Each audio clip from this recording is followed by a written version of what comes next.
আসসালামু আলাইকুম। আমি ডাক্তার মোহাম্মদ কামরুল হাসান। আজকে আমি কথা বলবো যে আপার জিআইটি এন্ডোস্কোপি নিয়ে। অনেক রোগীরা মনে করে যে ডাক্তার সাহেবের কাছে গেলেই মনে হয় এন্ডোস্কোপি দিয়ে দেবে, কিন্তু গ্যাস্ট্রোএন্টারোলজিস্ট বা হেপাটোলজিস্ট যারা আমরা প্র্যাকটিস করি তাদের ক্ষেত্রে দেখা যায় যে রুগীরা যখন আমাদের কাছে আসে, আমরা প্রথমে ইভ্যালুয়েশন করি তার যে এন্ডোস্কোপি প্রয়োজন আছে কিনা।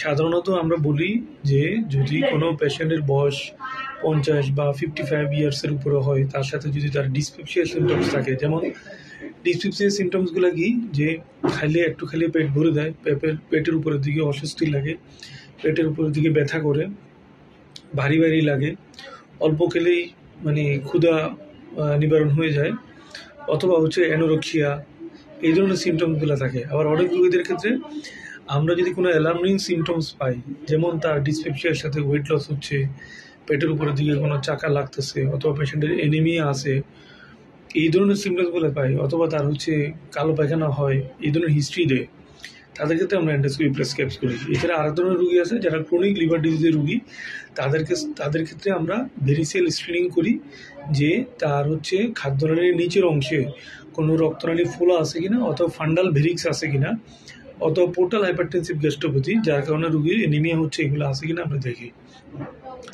এই ছাড়া সাধারণত যদি পারসিস্টেন্ট ভমিটিং থাকে কোনো রুগীর, অথবা ডিসপেজিয়া যাকে আমরা বলি যে খাবার গিলতে গেলে গলায় বেঁধে যায়, এই ধরনের সিমটমস নিয়ে যদি আসে। আবার আরেক ধরনের রুগী পাই যদি আমরা কোনো ইমেজিংয়ে কোনো অ্যাবনর্মাল রিপোর্ট পাই, যেমন একটা আমরা বেরিয়াম সোলো এক্স-রে অথবা সিটি স্ক্যান করে দেখি যে পেটের কোনো লিভারে বা কোনো জায়গায় একটা টিউমার আছে, সেক্ষেত্রে আমরা যখন সেকেন্ডারি সাসপেক্ট করি যে টিউমারটা স্টোমাকের মধ্য থেকে বা পাকস্থলী থেকে গিয়েছে কিনা সেটা দেখার জন্য আমরা করি। এছাড়া অনেক রুগীদের ক্ষেত্রে আমরা যে ফলো আপ করে আমরা অ্যান্ডোস্কোপিটা দিই ফলো আপের জন্য, যেমন আমরা বলে থাকি যে যদি পিএস কোনো গ্যাস্ট্রিক ক্যান্সার হয়ে থাকে, অথবা পলিপেক্টমি করা থাকে, যে পলিপের বায়োপসিতে ডিসপ্লাসিয়া মানে ক্যান্সার থাকার সম্ভাবনা আছে বলে, তাদের ক্ষেত্রে একটা নির্দিষ্ট সময়ের পর আমরা অ্যান্ডোস্কোপি প্রেসক্রাইব করি। এই ছাড়া রুগীর যদি পেটের মধ্যে কোনো পলিপ থাকে, তারপরে যদি আমাদের ভেরিক্স থাকে, ফান্ডাল ভেরিক্স থাকে, যদি কোনো আলসার থাকে, ওই সব জায়গায় ইন্টারভেনশন মানে আলসার থাকলে যদি আলসারে ব্লিডিং থাকে, সেক্ষেত্রে ব্লিডিংয়ের ট্রিটমেন্ট করার জন্য, পলিপেক্টমি করার জন্য, অথবা গ্যাস্ট্রিক ক্যান্সার থাকলে সেখান থেকে বায়োপসি নেওয়ার জন্য, এই ধরনের কেসেও আমরা অ্যান্ডোস্কোপি করে থাকি। এখন রুগীদের যেটা একটা ভ্রান্ত ধারণা যে গেলেই মনে হয় অ্যান্ডোস্কোপি দিয়ে দেবে, কিন্তু না, আসলে অ্যান্ডোস্কোপি করার জন্য আমরা দেখি যে রুগীর ওইরকম কোনো সিমটমস আছে কিনা, ক্যান্সারের লক্ষণ আছে কিনা, ক্রনিক লিভার ডিজিজ আছে কিনা, বা আমি যে সমস্যাগুলো বললাম এগুলো আছে কিনা। যদি না থাকে আমরা প্রথমের দিকে রুগীকে কিছু ওষুধ প্রেসক্রাইব করি। অনেক সময় আমরা হেলিকোব্যাক্টার পাইরোলি এই রোগীর চিকিৎসা করে দিই, 2 সপ্তাহের একটা অ্যান্টিবায়োটিক কোর্স দিই, অথবা গ্যাস্ট্রিকের ওষুধ 2 মাস দিয়ে দেখি যে রেসপন্স হয় কি না। যদি রেসপন্স হয় আমরা সাধারণত অ্যান্ডোস্কোপি করি না। কিন্তু অ্যান্ডোস্কোপি ছাড়াও নন ইনভেসিভ কিছু মডালিটি আছে যেটা দিয়ে আমি ডিসপেপসিয়া ডায়াগনোজ করা যায়, সেগুলো আমাদের দেশে এত অ্যাভেলেবেল না।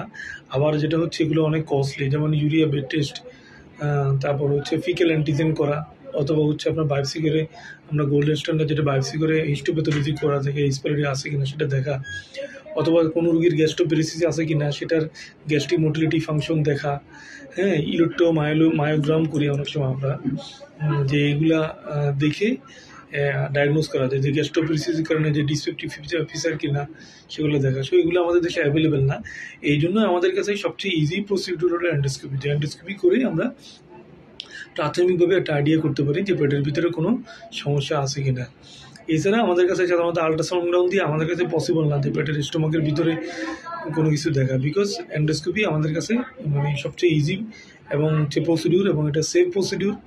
সব রুগীদের ক্ষেত্রে যে অ্যান্ডোস্কোপি লাগবে তা না, এটা আমাদের ডক্টরের কাছে আসার পরে আমরা ইভ্যালুয়েশন করে তারপরে নির্ধারণ করি যে রুগীর অ্যান্ডোস্কোপি হবে কিনা। অ্যান্ডোস্কোপি করার আগে আমরা রুগীকে ইভ্যালুয়েশন করি, রুগীর হার্টের কন্ডিশন দেখি, তার কোনো কন্ট্রাইন্ডিকেশন আছে কিনা সেগুলোও দেখি, এরপরে আমরা অ্যান্ডোস্কোপি করি।